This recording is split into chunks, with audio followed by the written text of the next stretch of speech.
if suddenly there was a threat to this world from some other species, from another planet.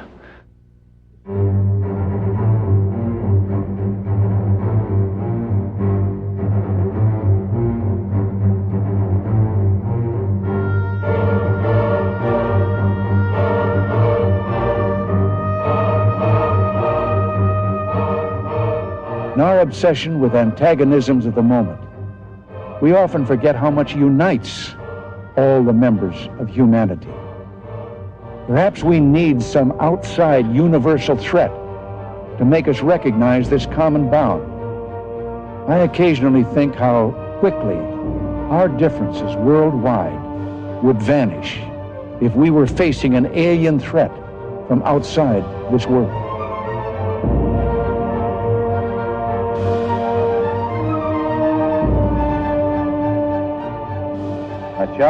This is just the beginning. And space is the inescapable challenge to all the advanced nations of the earth. And it will establish the United States as the preeminent spacefaring nation. First for the coming decade, for the 1990s, space station freedom. And next, for the new century, back to the moon, back to the future, and this time, back to stay. And then a journey into tomorrow, a journey to another planet, a manned mission to Mars. Back to the future. These words might have been more than a speechwriter's choice slogan. A space base on Mars, in the future or in the past? There is evidence that a space base existed on the planet Mars in antiquity. And what is even more startling is that it might have been reactivated before our very own eyes.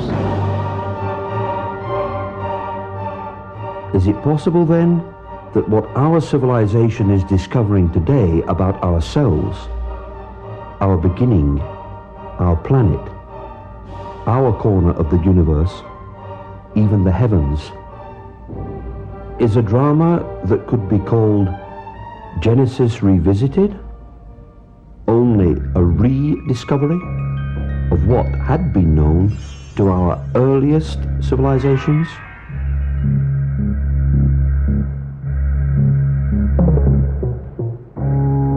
The last decades of the 20th century have witnessed an upsurge of human knowledge that boggles the mind. Our advances in every field of science and technology are no longer measured in centuries or decades, but in years, or even months. They seem to surpass in attainment and scope anything that man has achieved in the past. Man came out of the Dark Ages and the Middle Ages, reached the Age of Enlightenment, experienced the Industrial Revolution, entered the era of high-tech, the era of genetic engineering, the era of spaceflight.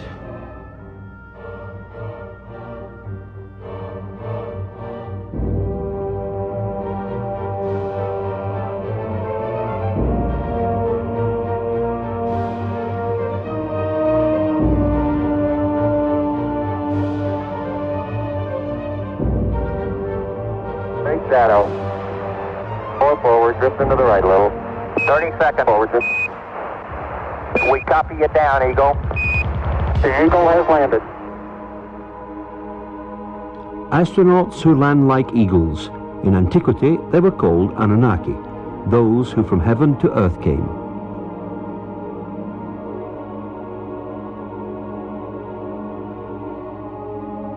The possibility that modern science is catching up with ancient knowledge has brought mankind to the first chilling incident in a war of the worlds. It rekindles a situation that has lain dormant almost 5,500 years, the incident of the Tower of Babel. In the Babylonian version of the biblical story, the people of Babylon were building a tower whose head shall reach the heaven, in which a Shem, a space rocket, was to be installed under the direction of their supreme God. But the other deities were not amused by this foray of mankind into the space age. Yahweh came down to see the city and the tower which the humans were building. And he said to unnamed colleagues, "This is just the beginning of their undertakings. From now on, anything that they shall scheme to do shall no longer be impossible for them. Come, let us go down and confuse their language so that they should not understand each other's speech." Genesis chapter 11. I'm Zecharia Sitchin. I devoted a lifetime to the study of ancient civilizations, ancient languages, their art, their beliefs, and the knowledge that they had. And the question is, when you study, when you look at all that, is it myth, is it mythology, or did it really happen? I believe it all really happened. You are invited to join me in a journey in a time machine. A magical journey taking us to the past through the work and achievements of archaeology. Ancient knowledge. How much did they really know? How much do we know about them? Thanks to archaeology, we now know that man's first great civilization blossomed out almost 6,000 years ago.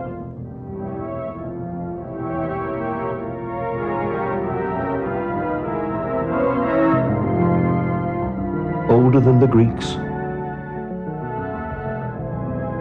older than the Mayas, older than the Incas, older than the Egyptians. The oldest civilization in our history. The people who bequeathed it to us are called Sumerians, after the name of their land Sumer, in the great plain between the Euphrates and Tigris rivers, today's Iraq. The book of Genesis called that land Shinar. For many years, the references to ancient kingdoms in old scriptures were either ignored or disbelieved, considered simply myth.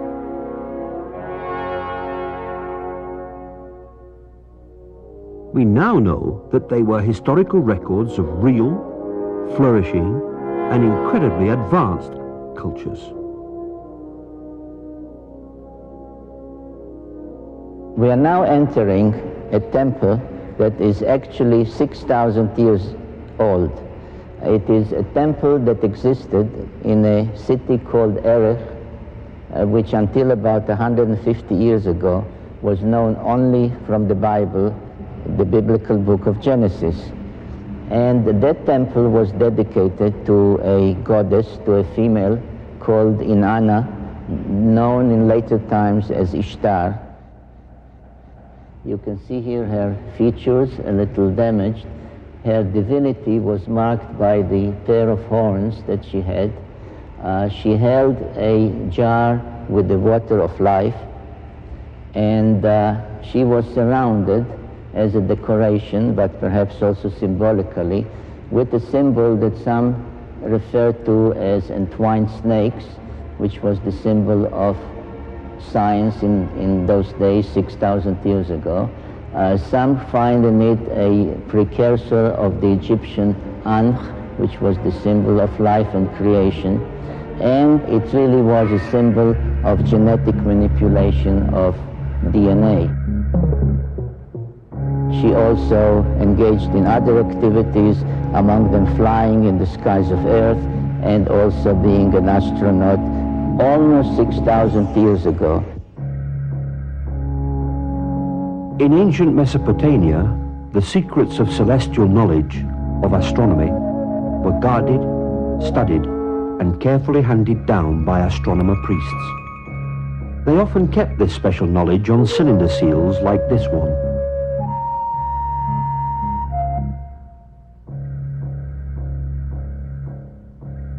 This clay tablet is the print of a seal about 4,500 years old.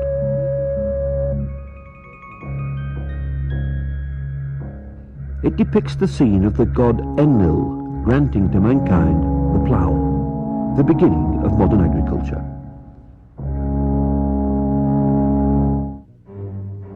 But very interestingly, we see at the top here, as the background of the cylinder seal, a depiction of the complete solar system, with the Sun in the center, and all of the planets we know of in their correct order, with their correct sizes. Plus, one more planet, which is still unknown to modern science, but is being actively searched for, because it does exist, as astronomers now concur with ancient knowledge.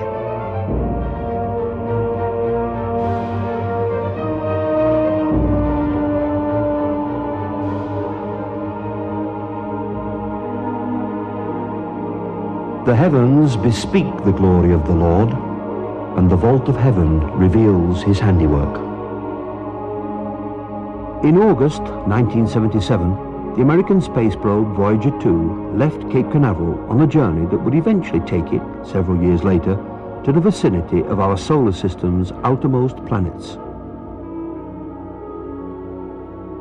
What Voyager discovered once it arrived there fully corroborates ancient knowledge.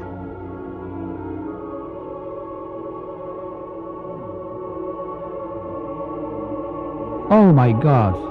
For the first time, man is actually seeing Uranus. And it is exactly as the Sumerians had described it 6,000 years ago.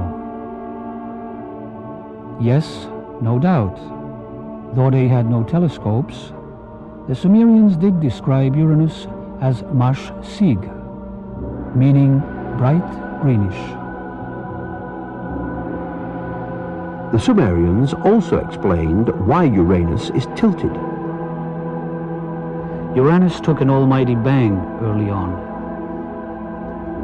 A collision with something the size of Earth, traveling at 40,000 miles per hour, could have done it.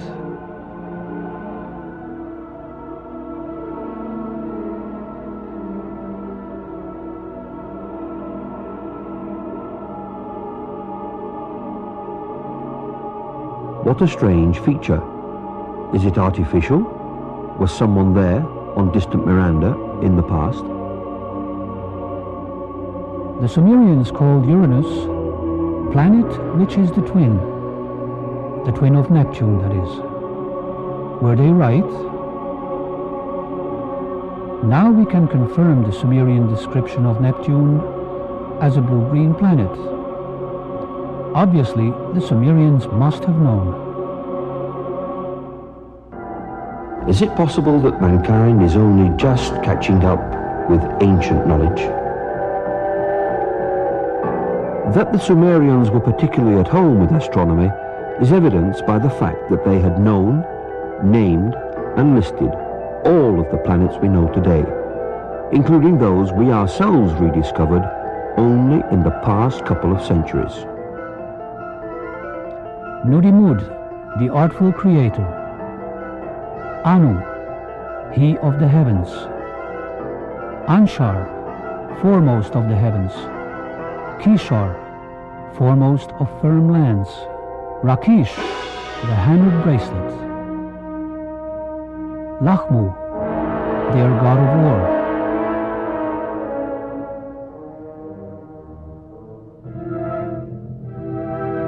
Ki, the seventh planet. We call it Earth.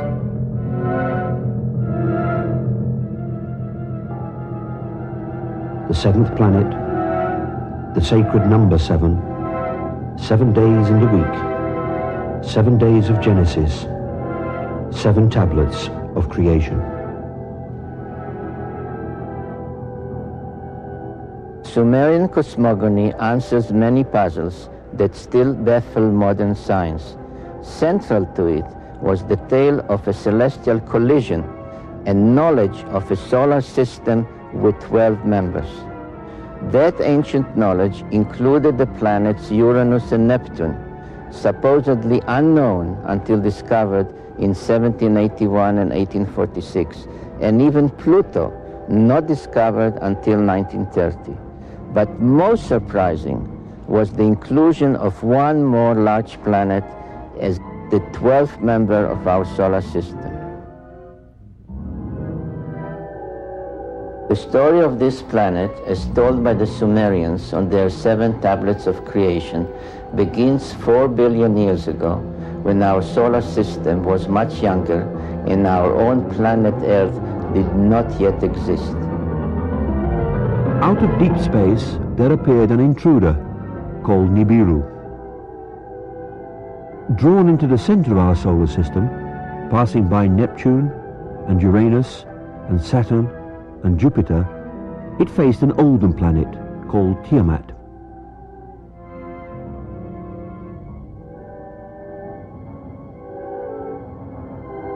When Nibiru, traveling clockwise, came close to Tiamat, which was traveling counterclockwise, its satellites struck Tiamat and cracked it. In a series of collisions, one half of Tiamat was smashed completely into bits and pieces. It became the comets, and became what the Bible and the Sumerian epic called the firmament, what we call the asteroid belt. The other half, what we now call Earth, was thrust into a new orbital position. It carried along Tiamat's main satellite, which became our moon.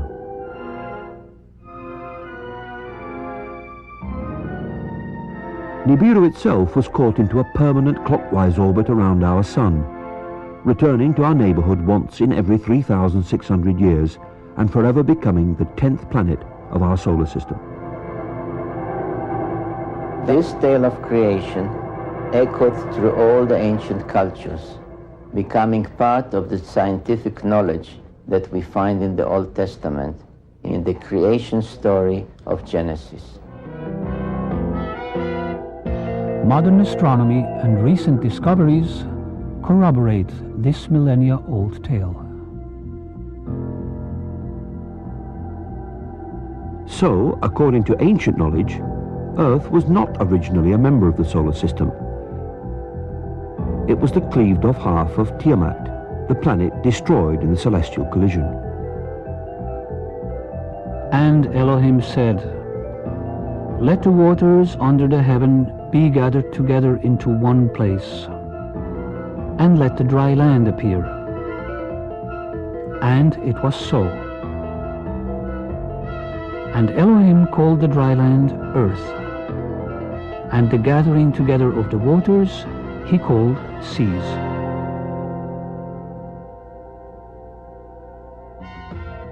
This is what the ancient peoples firmly believed. What does modern science have to say? Missing crust, half of it missing, sunk down and lies some 250 miles below the Earth's surface. The most obvious place for the missing crust, where planet Earth was wounded, is the Pacific Ocean, now 7 miles deep. How deep was it 200 million years ago? How large was the wound 500 million years ago? 1 billion years ago? 4 billion years ago? What caused the wound? A cataclysm.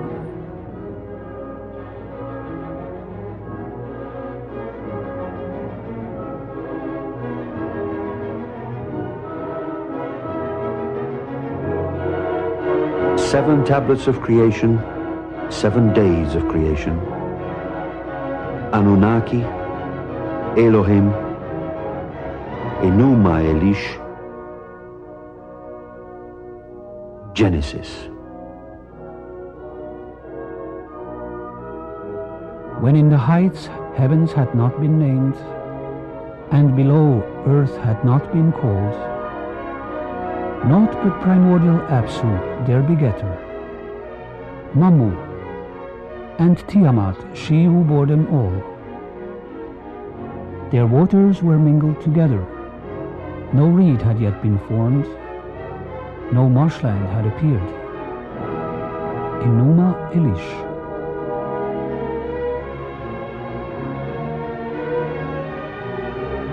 In the beginning God created the heaven and the earth. And the earth was without form and void, and darkness was upon the face of the deep. And the Spirit of God moved upon the face of the waters. And God said, "Let there be light," and there was light. Genesis chapter 1. If we apply the knowledge of the Mesopotamian text to the biblical text, the correct reading of the book of Genesis emerges especially with regard to waters.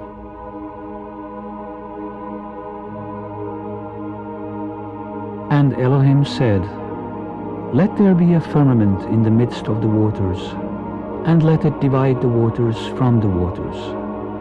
And Elohim made the firmament, dividing the waters which are under the firmament from the waters which are above the firmament.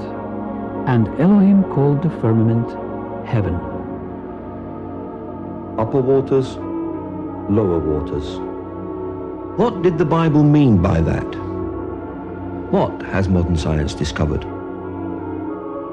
The Sumerians described Uranus and Neptune as watery planets.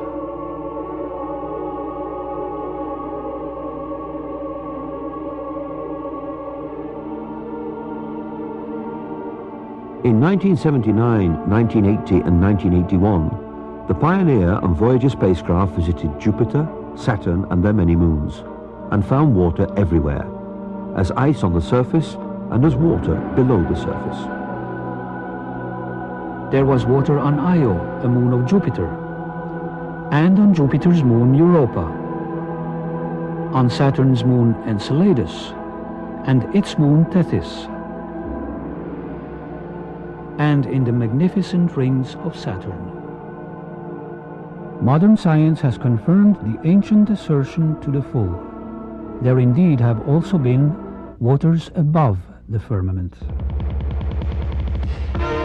A most spectacular corroboration of the presence of waters above came with the return of Halley's Comet to our vicinity in 1986.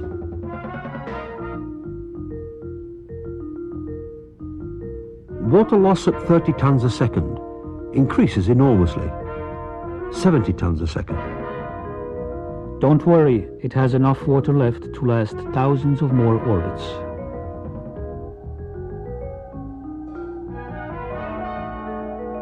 The core, half the size of Manhattan Island, contains melted ice. 4 billion years old, 90 million miles away from the sun. Halley's Comet has been visiting us roughly every 76 years. Was it known even in antiquity? The unusual celestial object, reported in Babylonian texts to have been seen in the year 164 BC, is believed to have been Halley's Comet. Significantly, it was considered the scepter star of Israel. I see it, though not now. I behold it, though it is not near. A star of Jacob did course. A scepter of Israel did arise. Numbers 24:17. Halley's Comet and its likes are truly the messengers of Genesis. And what about waters below the firmament? Data obtained by unmanned spacecraft in the 1970s, and again in 1990 and 1991, reveal that Venus may have had seas, lakes and rivers in the past. Even Mercury, so close to the Sun, had an icy past and still has water ice at its poles. When the Italian astronomer Schiaparelli announced last century that he had seen canals on Mars, he was disbelieved. So was the American astronomer Lowell in 1916. But the unmanned spacecraft sent to Mars by NASA found evidence of ample water in that planet's past.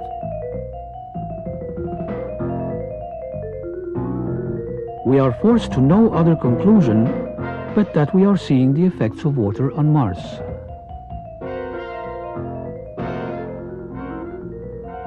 Mars once had enough water to form a layer several meters deep over the whole surface of the planet.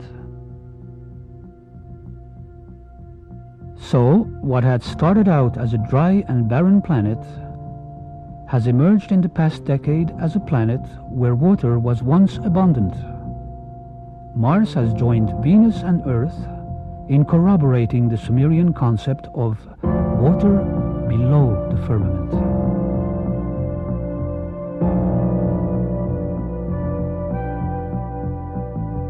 Anunnaki, Elohim, Enuma Elish, Genesis. Of all the mysteries confronting mankind's quest for knowledge, the greatest is the mystery called life. The Sumerians asserted that the seed of life was brought to Earth from space by Nibiru. Were they right? Life on Earth began when stray comets carrying the building blocks of life crashed into the primitive Earth. Scientists find evidence for this in meteors falling to Earth.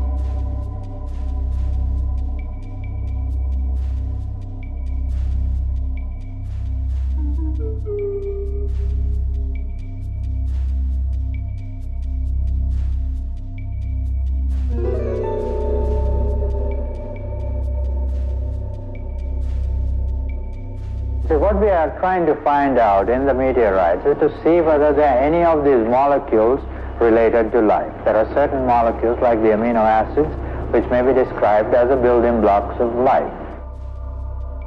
What does that imply is that all those events that led to life may be common in the universe. Directed panspermia is reviving the notion of seeding the Earth with the first organisms or spores from an extraterrestrial source. Not, however, by chance, but as a deliberate activity by an extraterrestrial society. 3.8 billion years ago, a primordial gene might have appeared whose message was the biblical injunction, "Go out into the world, be fruitful and multiply." This would be possible only in the case of extraterrestrial origin. Thus did evolution begin. As we read in the Bible, it was only after all the fishes of the sea, and all the fowl that fly the skies, and all the animals that fill the earth, and all the creeping things that crawl upon the earth, it was only then that Elohim created the atom. We are not the oldest story of evolution, only its last few pages. Let's get back to the Sumerians' oldest writings. We read that their creators were the Anunnaki, the people who had come to Earth from Nibiru. In advance of their landing on Earth 445,000 years ago, they sent their robots to scout the unknown planet.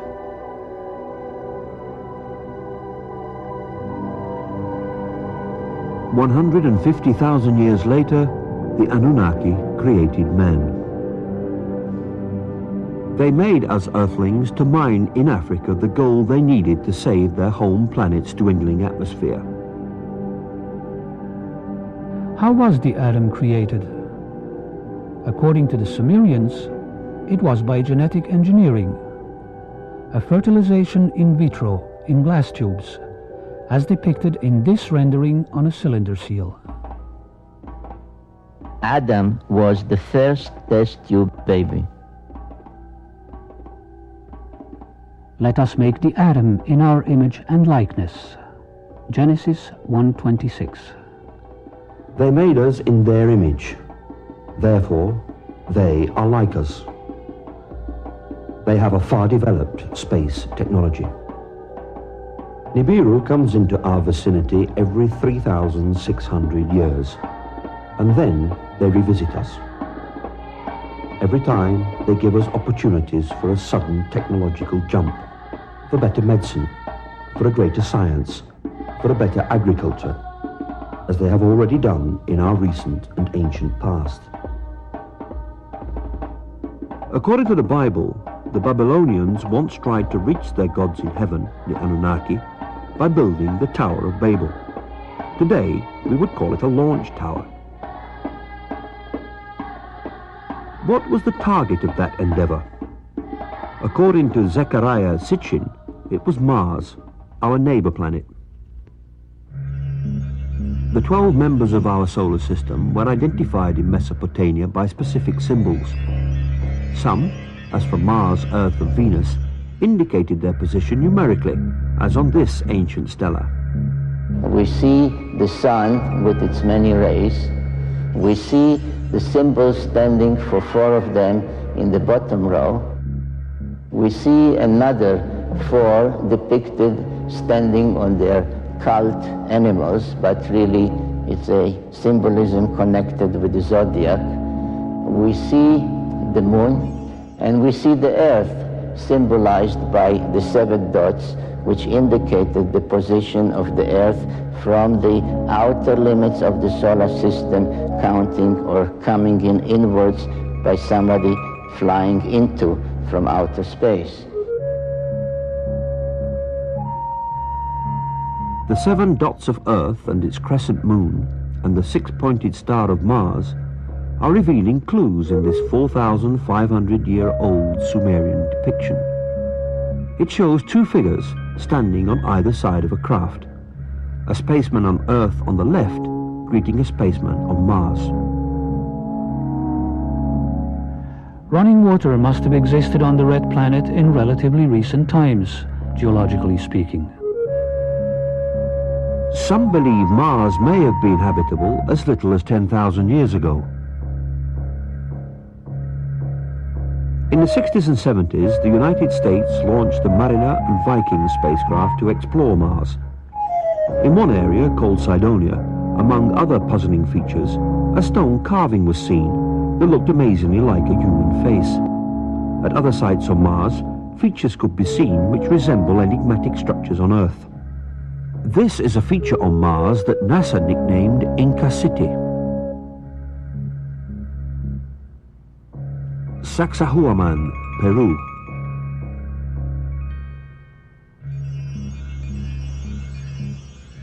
Mars. Nazca, Peru, attributed to the gods.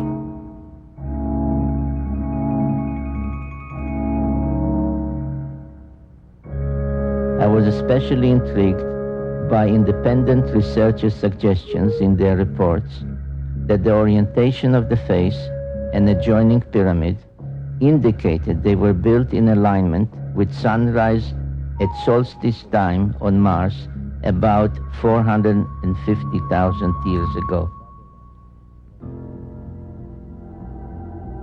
According to my conclusions, the Anunnaki had first landed on Earth about 450,000 years ago.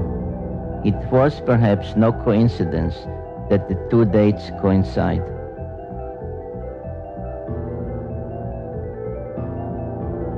The only plausible theory is that someone, neither from Earth nor Mars, capable of space travel almost 500,000 years ago, had visited this part of the solar system and had left behind monuments both on Earth and on Mars. The only beings for which evidence has been found are the Anunnaki. The Sumerian tablets refer to the station planet Mars as the traveler's ship. I've taken it to mean that it was at Mars that the Anunnaki from Nibiru transferred to smaller spacecraft to reach Earth orbiting stations. Not once every 3,600 years, but on a more frequent schedule. The actual landing on and takeoff from Earth were performed by smaller shuttlecraft. From some other species, from another planet. Mars, sometime in its past, was the site of a space base. The unexplained, abrupt end of a Soviet space mission in 1989 suggests that the ancient space base has been reactivated. In October 1988, the Soviet Union sent 2 spacecraft to investigate Mars, named Phobos 1 and 2, after one of Mars' 2 moonlets.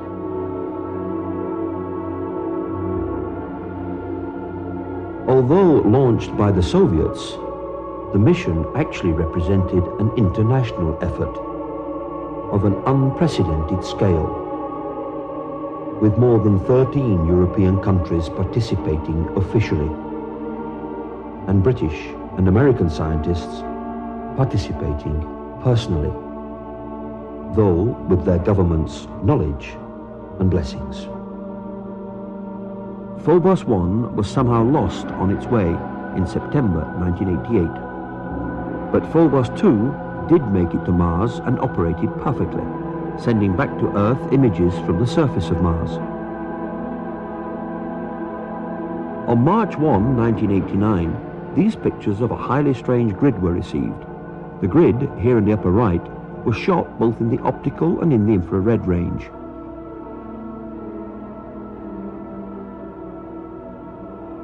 Later, they were merged into this composite. And here is what this amazing grid looks like once the optical image is enlarged. Then, for the next 24 days, no other pictures were released. On March 26, Phobos 2 sent back images, taken just south of the Martian equator, of this uncanny elliptical shape, aligned with this long linear strip stretching for 300 kilometers.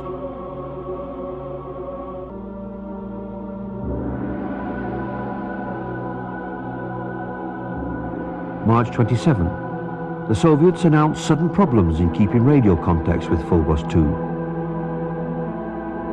March 30, the Soviet evening TV news Vremya. Good evening. Tonight we start out with a scoop, a sensational item. News of a report by Western observers that an accident, a catastrophe, has happened to the Soviet space probe Phobos, which is part of an international program in which some 40 countries participate. But now, the facts. This here represents a unique phenomenon. Before now, no one had ever taken such detailed infrared pictures of Mars. What part of the planet? This one here? Approximately, more or less in this area here, marked red. And then there is a very clearly outlined strip starting here and ending here. A strip about 20 to 25 kilometers wide, which is visible in both the optical and infrared range. These are shots taken on one and the same day. This shadow actually appeared all of a sudden. Why am I calling it a shadow? Because you can see things through it. So this is an object not suspended about the surface, but actually located on the surface itself? Yes, of course. This elliptical shadow, then, is it in Mars' atmosphere or on the planet's surface? Or is it difficult to tell? One thing is for sure, this something is not positioned horizontally. Well, to me it looks like a rocket taking off from the surface of Mars and leaving a trail behind. What do you think about that? Well, if you'd want to fantasize, it could be interpreted that way too. Now we think we ought to look at the real circumstances that have caused that trail, even though they haven't yet been fully clarified. That's more likely to be the shadow of some object, since surface elements can be seen through it.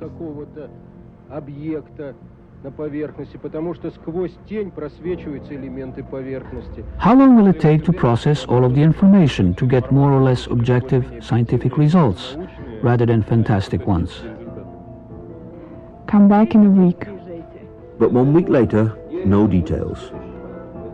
3 weeks later, at a press conference, a scientist of the Soviet Space Research Institute offers this curious, unsolicited statement.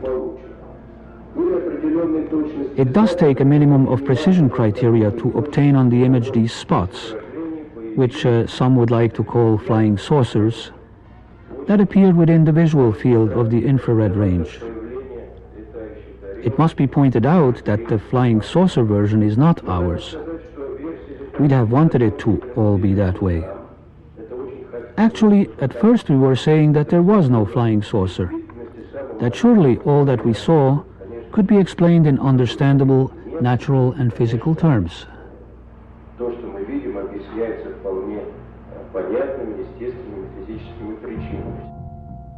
5 months later, in September 1989, British Channel 4 runs a news special on the Phobos mission to Mars. Last year, the Soviets launched 2 spacecraft to the planet, both named after the Martian moon, Phobos. Their mission was to photograph Mars and land probes on its moon. One was accidentally switched off by a mission operator. But the second reached Mars and transmitted pictures that are still puzzling Soviet scientists. As it swung over the equator, it took pictures from a height of 6,000 kilometers. This is an infrared photograph. It shows differences in temperature. The dark patches are colder. This section covers 600 kilometers. It shows objects down to the size of 2 kilometers. It's the most detailed infrared picture of the planet's surface. We have some very, very thin lines on the surface of Mars in the infrared, which means it's heat. It's not visible, it's heat. You could see it through clouds if you wanted to. These have a resolution, these have a width, I would guess, of 3 or 4 kilometers wide. Now, in answer to the question of what it is, I certainly don't know, and the Russians aren't telling us. Scientists are also puzzled by this shadow pictured on the surface of Mars by both optical and heat-seeking cameras. They're convinced it's a shadow because they can see objects on the surface beneath. But a shadow of what? Finally, there's the mystery of the vanishing spacecraft. The Russians have yet to release the last picture transmitted by Phobos before it lost contact with ground control. But the Russians have said that it shows an object coming towards the spacecraft, an object which, in their words, should not have been there. The spacecraft was circling Mars, coming into the same orbit as the moons of Mars. And the last picture, they got halfway through it, and they saw something there which shouldn't be there. Professor Kapitsa makes the joke that it's Martian people. British scientists will be able to judge for themselves when the Soviets bring their pictures to a conference at Exeter next month. Because, of course, there must be a sensible explanation, mustn't there? But the Russians brought no pictures to Exeter. So, what about the spacecraft's disappearance? One possibility could easily be that a small meteorite, a small bit of rock, was in the same orbit as Phobos and hit it. But in an exclusive interview with us in October 1990 in Moscow, Professor Lev Mukhin of the Soviet Space Research Institute discredited the dust theory.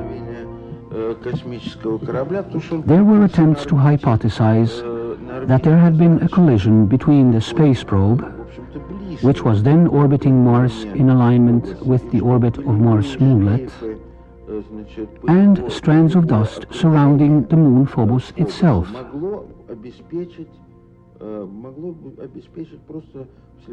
But some fairly accurate computations made by several organizations and by our institute as well have shown that this assumption is totally baseless.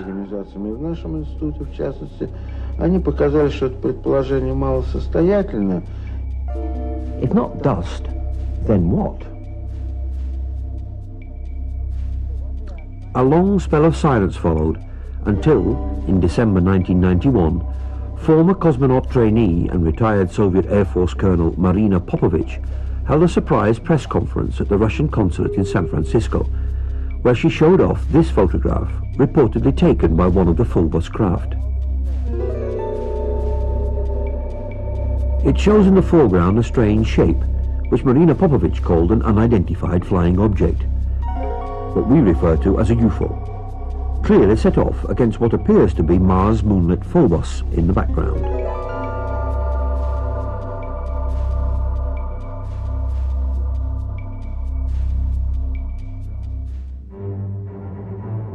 So, what about the mysterious shadow? Well, the Russians said it turned up all of a sudden, that it was something that shouldn't have been there, a shadow of some object above the Martian surface.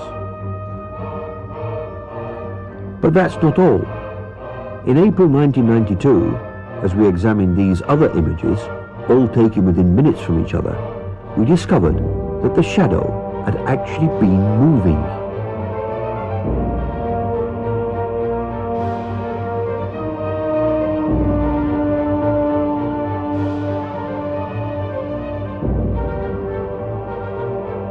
So the mystery remains, what caused the spacecraft to destabilize? Was it a malfunction, or was there an outside cause, perhaps an impact? The question that arises is indeed a simple one. Was the spacecraft Phobos 2 hit by something that put it out of commission? The circumstances in which Phobos 2 was lost suggest that someone might be back on Mars, someone ready to knock out what to them is an alien spacecraft. It's one small step for man, one giant leap for mankind. If we can go out into space, could someone from space come here?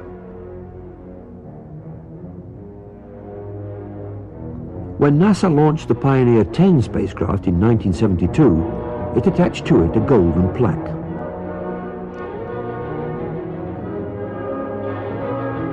With this plaque, Pioneer carries a message to extraterrestrials about its home planet. Its symbols show the radio signature of our sun, where our planet is located, and what we looked like. As Pioneer 10 journeys on beyond the outer known planets, the data it is sending back is also being used to seek a possible 10th planet.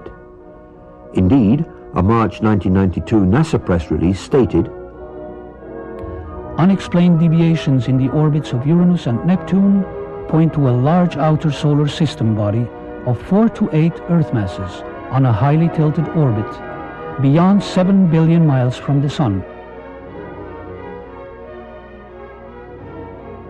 In the past 2 decades, astronomers have joined the search to look for one more planet in our own solar system.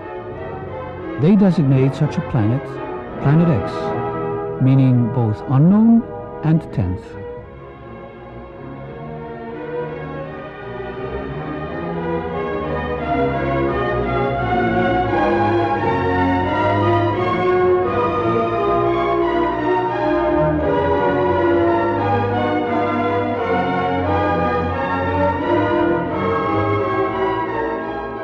Maybe you wish to tell us in a few minutes the nature of those discoveries.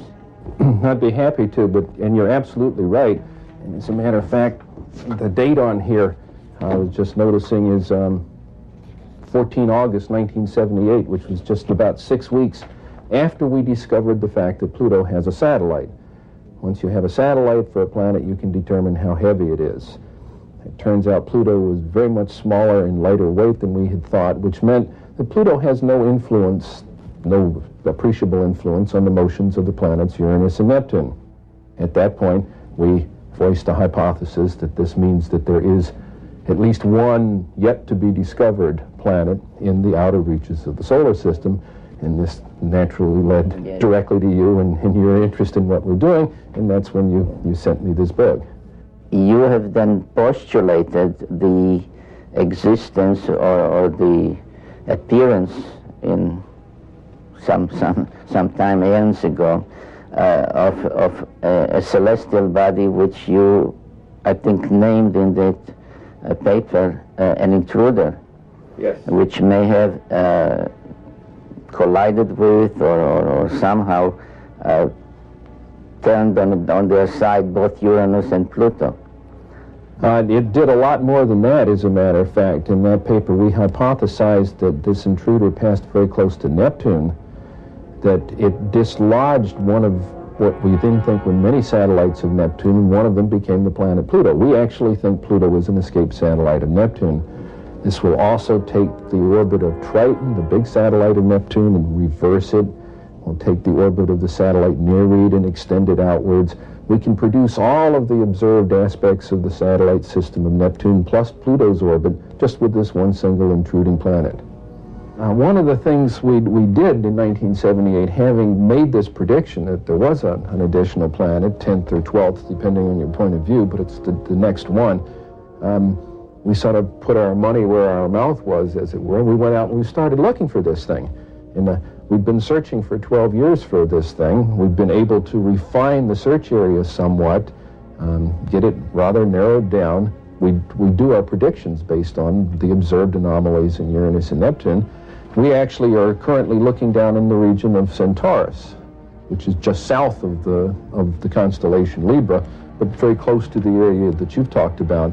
I think, Dr. Harrington, you have a pretty good picture, at least in your own mind, of what we are talking about, a big planet, a small planet. Well, if it is in the kind of orbit that we describe here, it would have to be a planet that would have a mass something like 3 to 5 times the mass of the Earth. This would put it intermediate between the gaseous planets like Uranus and Neptune and the terrestrial planets that we have in the inner part of the solar system. So if this planet turns out to be in a 3,600-year orbit, then its mass will be correspondingly larger.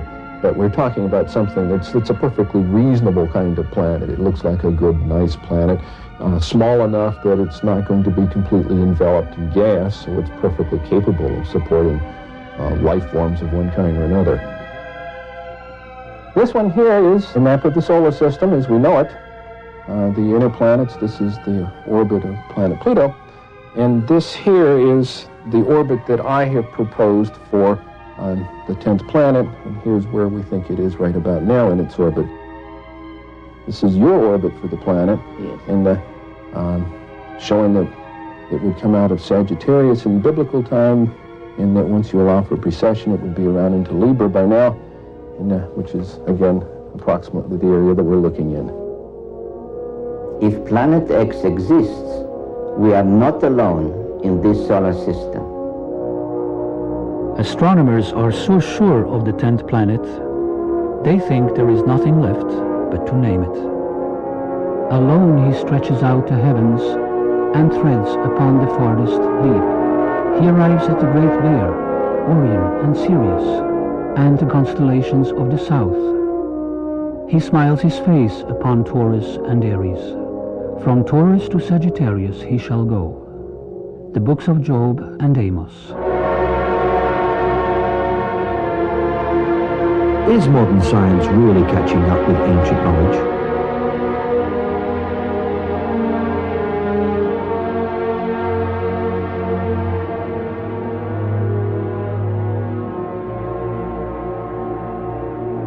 Modern science has indeed caught up with ancient knowledge of Nibiru and the Anunnaki. And man knows, once again, that he is not alone.